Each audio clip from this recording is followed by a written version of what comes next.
What's good, YouTube? Anti-Yummy here, and I'm back with another video. And today, I want to show off my tier build that I got top 8 with at the OTS. And unfortunately, I was one round away of actually getting my invite.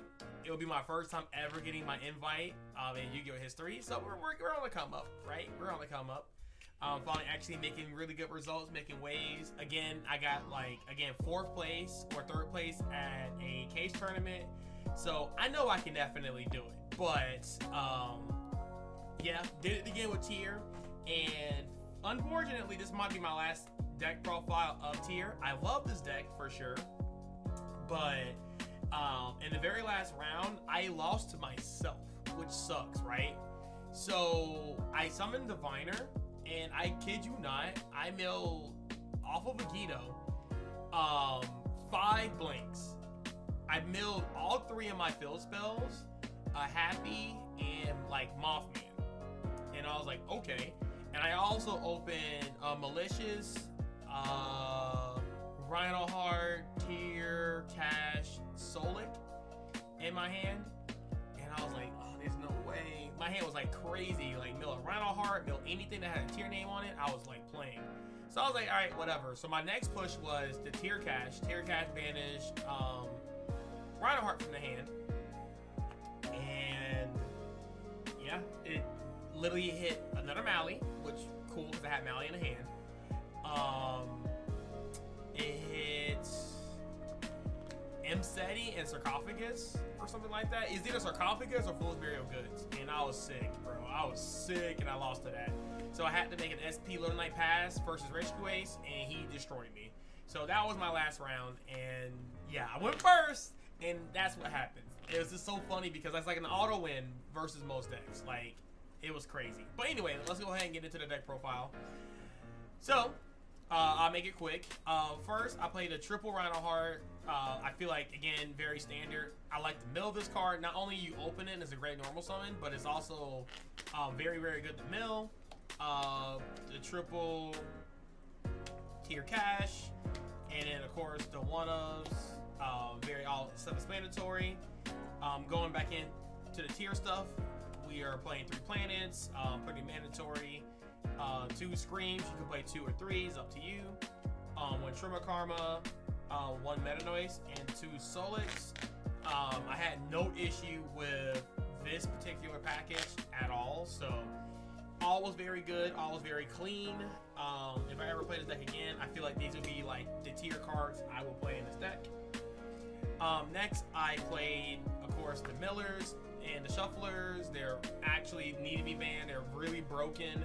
There are some game states where I really need to hit one of the Millers to kind of give me enough edge to push. And then, like, every time I would hit these cards outside of the final round, I literally, like, went +3. It was, at the minimum, +3. It was so broken. So these cards need to be addressed because they literally give you free wins. Next, I played the Horus package. I played the triple Mseti and 1 Happy, and then the triple Sarcophagus. I feel like this engine is really broken, and if you see either Mseti or Sarcophagus in any tier hand, it's like playable. It's crazy. So package was broken. Shyama, I did not organize this portion of my deck, but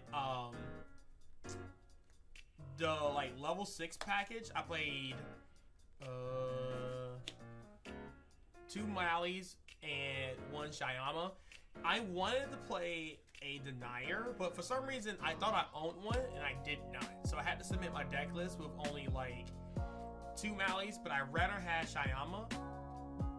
And instead of the Shyama, I put in extra danger Nessie because I usually play the 1/1. So I played instead of double Nessie, I played the 1 Denier, and honestly, it felt really good. I drew Nessie multiple times, and I used his effect in the hand multiple times, and it did really well. So maybe this is something I should just play with. So yeah, it was strong. I also played double Diviner. I like Diviner at 2. I think it's like a good medium. very, very strong on that end. And then I played the one Zephyros the Elite. This card is broken. I love this card. It's sometimes I normal summon it to do some plays. You can bounce the Sarcophagus for a free body. You can bounce the Fill spell for a follow-up card, which is good. You don't do it on the turn you activate it. If this is in your graveyard and you don't use the effect, you can bounce back the planet and then reactivate planet for follow-up, and you get a extender on board too. It's really good. It's a dark, level 4, helps make, you know, Dweller and stuff like that. Broken. And then the two last cards in the main deck, one Foolish Burial Goods for consistency, and then Foolish Burial because it literally says whatever you want in your deck. It's broken. Okay. Going into the extra deck, and my extra deck is a little out of whack, so I'm just going to organize it like this. So we're going to start with the fusions first. These are my 4 fusions I played. I feel like I'm missing a fusion. Oh, sorry, 5. I played 5. Yeah, so these 5, feel like it's pretty standard. Nothing else can be said about that. Of course, I played the one Baron, and then XYZs, I played the one Beatrice. I played the one Wallow. Card is broken. This card is so crazy. Because it gets more value because when you mill your opponent's deck out, you can actually like pick up cards from their graveyard and access yourself. Because there's some hands where you mill so well that Beatrice doesn't really do much. So you want to go into a Wallow, and what Wallow does is basically I can take any of my opponent's spells and traps and monsters and use them for myself. I took many Fenrir's. I have taken other people's sarcophagus to use my own as my sarcophagus. Card was insane. It's broken. And it also helps you push your game. And if you make this going first and you have an SP load tonight, a lot of people like to normal summon a monster and then beat over SP. But they can't do that when SP is at 3k. So broken. Zombie Vampire, Bahamut Shard, Toad, and Dweller. I feel like I didn't really make Dweller that tournament at all. Honestly, I think I made Dweller maybe once, but it didn't really come up because I played a lot of matchups that didn't need a graveyard, like Unchained or the Mirror Match, so that never really came up, but it was there. And I think I made it once just to make it. But oh yeah, it actually came up once versus Phantom Knights. Sorry. It did come up versus Horus Phantom Knights. And then I played the 3 links. I played 1 Dark, 1 SP Little Knight, 1 Sprend.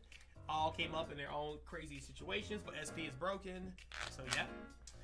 Going into the side deck, we have 1 time card. Came up 3 times at the tournament. I play double thrust, 1 talent. I usually let the side these in versus matchups that are typically you don't really need hand traps to beat. So like Unchained or decks that goes into like Dweller and stuff like that, Rescue Ace. Like, I blew up my Rescue Ace opponent by, you know, I had this plus Harpies, which is insane. So, like, they dwelled me, and I had the Harpies in hand to blow up the entire back row. They were level front row, and I activated Sarcophagus, and it was pretty much a wrap from there. So, yep, that was a thing. The triple nib and the Drolls, very good. Broken cards, like very, very, very strong. I feel like Droll, I didn't really side it versus my matchups. Besides my round 1 was playing Volcanics, and if I didn't draw that, he won a die roll. So game 1 he FTK'd me. Game 2 I FTK'd him as tier. And then game 3, I drew into a draw and Lockbird to prevent him from like killing me. And yeah, it was very, very good. Next, I played the 3 Bestials. And for going first, I played the 1 Crime. All very good, all very solid stuff. And yes, so yeah, very sad I didn't get my invite. I guess I'll be getting my invite hopefully in Greenville, but I'll be playing a different deck. So stay tuned for that. All right, with all that being said, guys, have a great one. Peace.